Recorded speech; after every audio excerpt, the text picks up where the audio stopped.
interviews with today's top landlords. This is the Rental Income Podcast. And now, Dan Lane. My guest on the podcast today has a full-time job, but on the side, he's been buying really cheap, low-end properties and renting them to lower-income people. It's been really profitable for him. He's found a really great niche. So on the show today, I want to talk to him. I want to hear his story. I want to hear the good and the bad with low-income properties. But first, let's take a real quick break. We'll get a word in from our sponsor.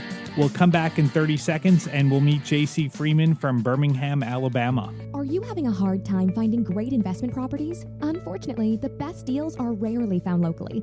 Successful investing begins with the right properties in the right markets. Norada Real Estate provides everything you need to invest in the best deals across the U.S. Our simple, proven system will help you create real wealth and passive monthly cash flow. Get your free copy of the ultimate guide to passive real estate investing at noradarealestate.com/guide. That's NORADA realestate.com/guide. Hey, JC, welcome to the podcast. Thank you, Dan. I appreciate it very much. It's I love the podcast, and it's an honor to be a part of it. Awesome. Oh, sure. Yeah, glad to have you here. So why don't you tell us what got you first interested in buying rental properties? Yeah, so I would say just really starting at a young age. I just kind of I was very interested in investing in the stock market. I remember I used to watch Jim Cramer's Mad Money, if you've seen that show, sure, with my grandfather. And my grandfather was a successful investor, and so kind of at a young age, it just really piqued my interest. And so, as I, grew up, I went to college, and once I graduated from college, I have a father who is, fortunate enough that he's very supportive of me, and we basically went in on a condo together, and he gave me the opportunity to build some equity in a real estate asset. And that was my first exposure to real estate investing. You were living in that condo and then you rented out some rooms, right? Correct. Yeah. It was a 3-bedroom, 3-bath condo. And, I paid my dad for one of those rooms, and then I rented out the other 2 rooms to my buddies. Yeah. Awesome. And were you able to cover the mortgage with the rent money that was coming in? Yes. Yes, we Awesome. were. Awesome. Yeah. And then at some point you decided to take this to another level, and you wanted to buy properties that you weren't going to live in, that you were going to actually rent out. When did that happen? When did you become, I guess, an actual investor? Yeah. So, the condo was pretty informal. And so I would say about 1.5 to 2 years after that experience, I was kind of hooked. I realized it was, a good way of going about things. And I started, I had some extra cash, and I started to look at other condos around Birmingham, Alabama. And fortunately enough, about that same time, I caught up with a friend named Scott Ludicky, and big shout out to Scott because he's been a great mentor for me, and I couldn't have done this without him. But he basically, called me out and said, "Look, why are you looking at condos that the HOA fees are just going to completely eat up your profit as far as cash flow?" Yeah.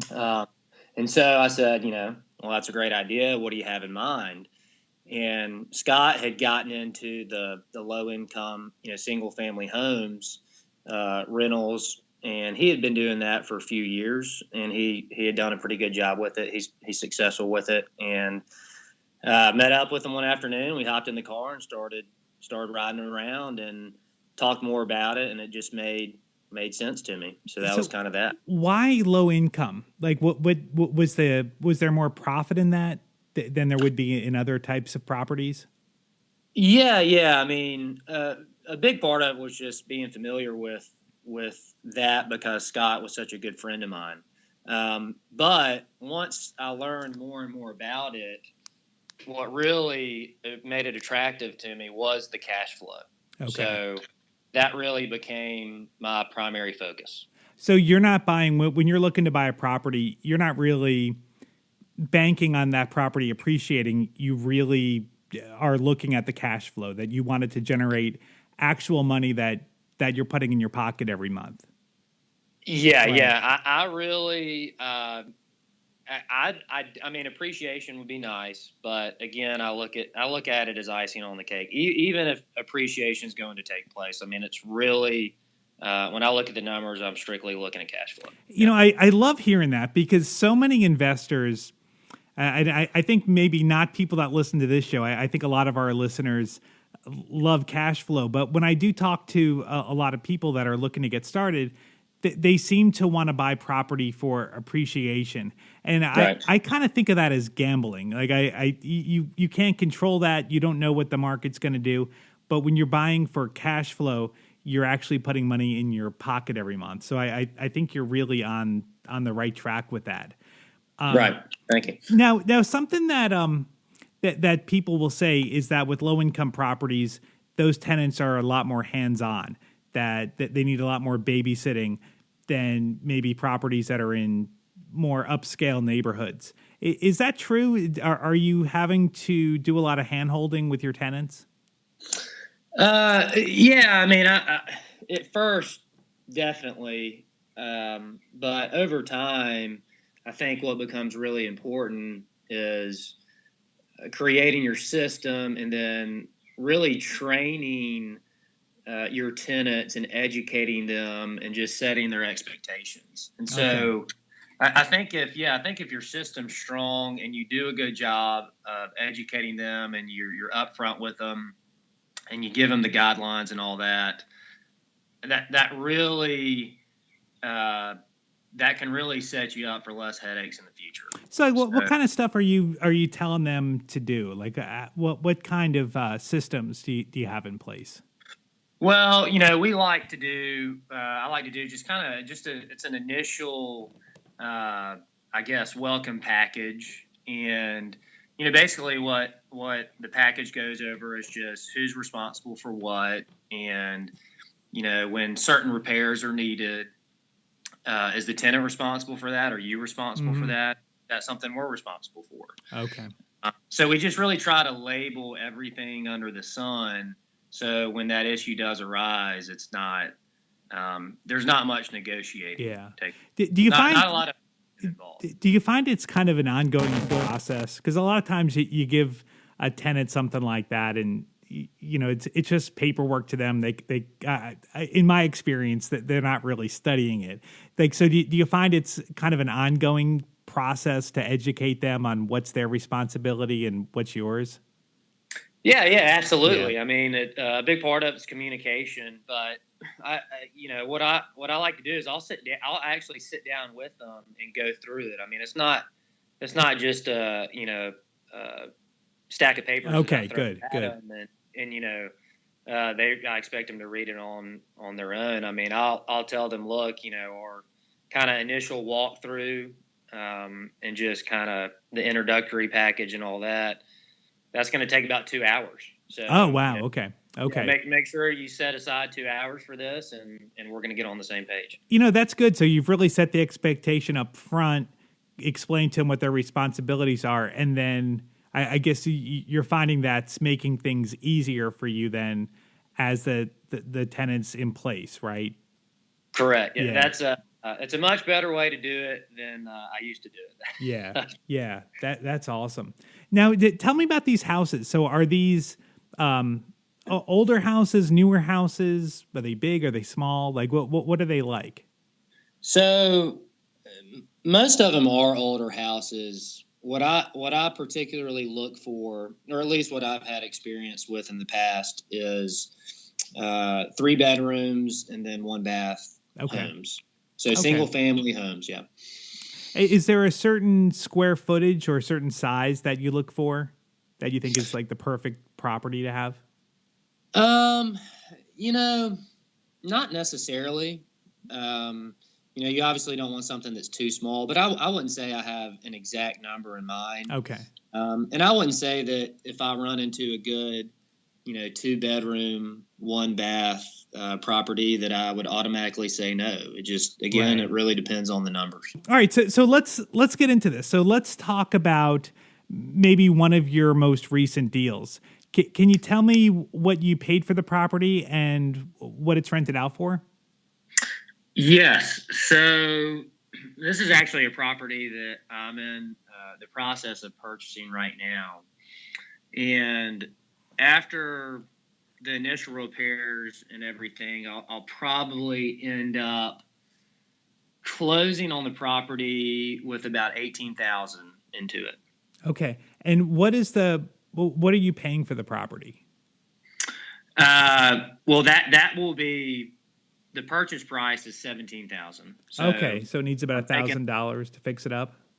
Well, no. I mean, the purchase price would actually be about $12,000 to $13,000. Okay.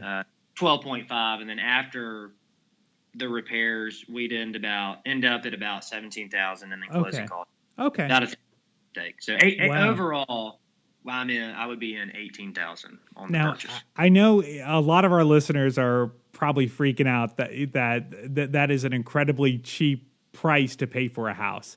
That is really incredible. Does Birmingham have a lot of deals like that, or is that just kind of a once in a lifetime deal that you found? I wouldn't say it's a once in a lifetime deal, but it's a good deal. Okay. So if you spend time, the time and put in the legwork to, do your research and you're patient, and you're really looking for deals like this, I think there are plenty of them out there. Yeah. And so what do you think, or what are you hoping to rent that property out for? I would be happy renting that property out for really anything $595 or above. $595. Okay. Now let's talk about the expenses. So you're going to have to pay your taxes and insurance. Those are kind of your set expenses. So how much are the taxes on that? So the property tax on this property will be $613 a year. Okay. Yeah. And then insurance is going to be $625. $625. Okay. Okay. So the other expense, I guess, is repairs, and that's something that it's not a set amount, and it's not going to happen every month. But from time to time, things are going to break. Correct. Now, with your other properties, do you find that you're spending a certain amount per year? Yeah. I mean, when I'm looking at purchasing a property and taking all the costs into account, I would probably devote about around $1,500 a year. Okay. Just for possible repairs. And I wouldn't expect that I spend that every year. And I also, any opportunity I get, I try to put, sweat equity into the property. So, sometimes I'll get very hands-on to save myself some money. Right. So. Okay. And are you managing the property yourself, or do you have a property manager? I started off with a property manager, and now I self-manage. Yeah. Okay. So now, after everything is all said and done, you've got your property taxes, your insurance, the repair budget.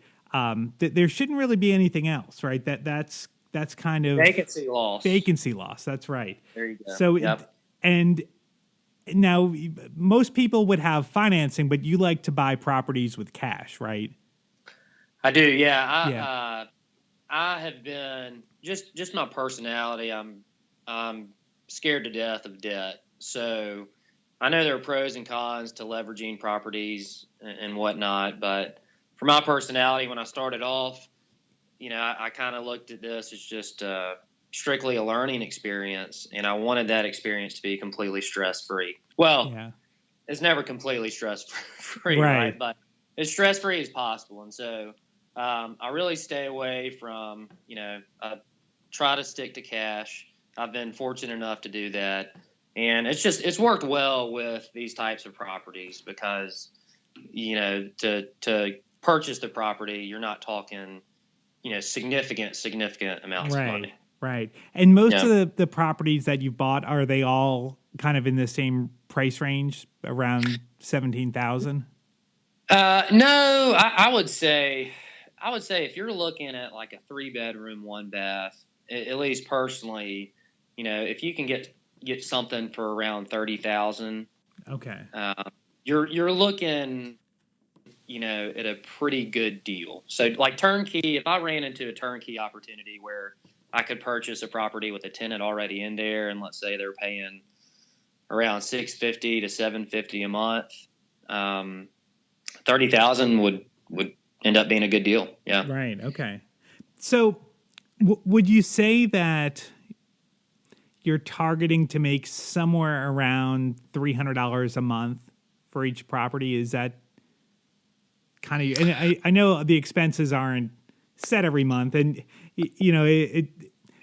especially with repairs. I know for me, I tend to get hit with a lot of repair issues back to back. Like they all hit at once.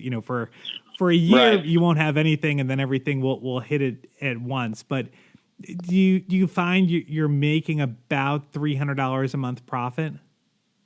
Yeah, and a little less. Okay. A little more, just depending on the property. Okay. But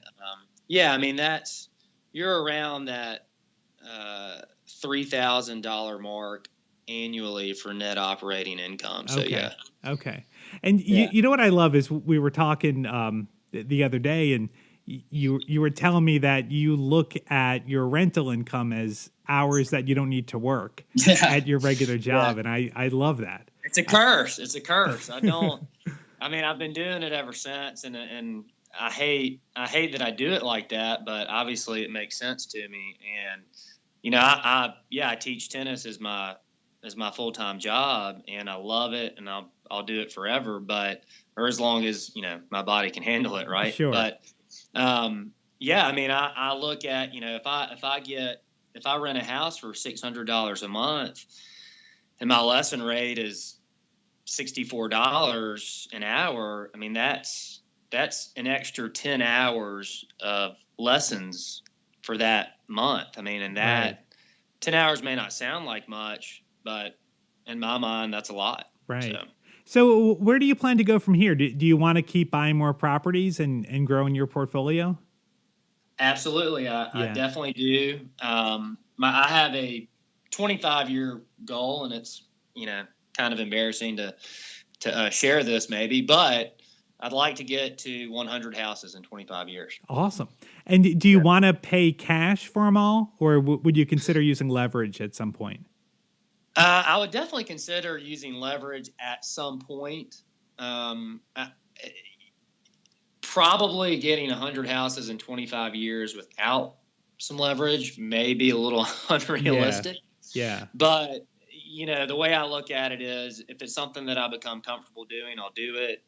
But in 25 years, if I am nowhere close to 100 houses, and let's say I only have 50, half of that, Right. I'm still, in my mind, doing pretty well. Yeah. I'm better than where I started from, right? Right. One philosophy that I just love that Andrew Holmes said a few weeks ago in episode 106 is he was talking about how everybody in America should really have 5 properties that they own free and clear, because that's not going to make you rich, but it's going to really secure your future. And so I think as you keep growing and you get to those 5 properties, that's going to really give you a good base. And then, as you keep adding more portfolios, I mean, maybe more properties to your portfolio, you can maybe, cut back some hours that you're working, and you get to enjoy life more. So I think that's great. Wow. Yeah, absolutely. Yeah.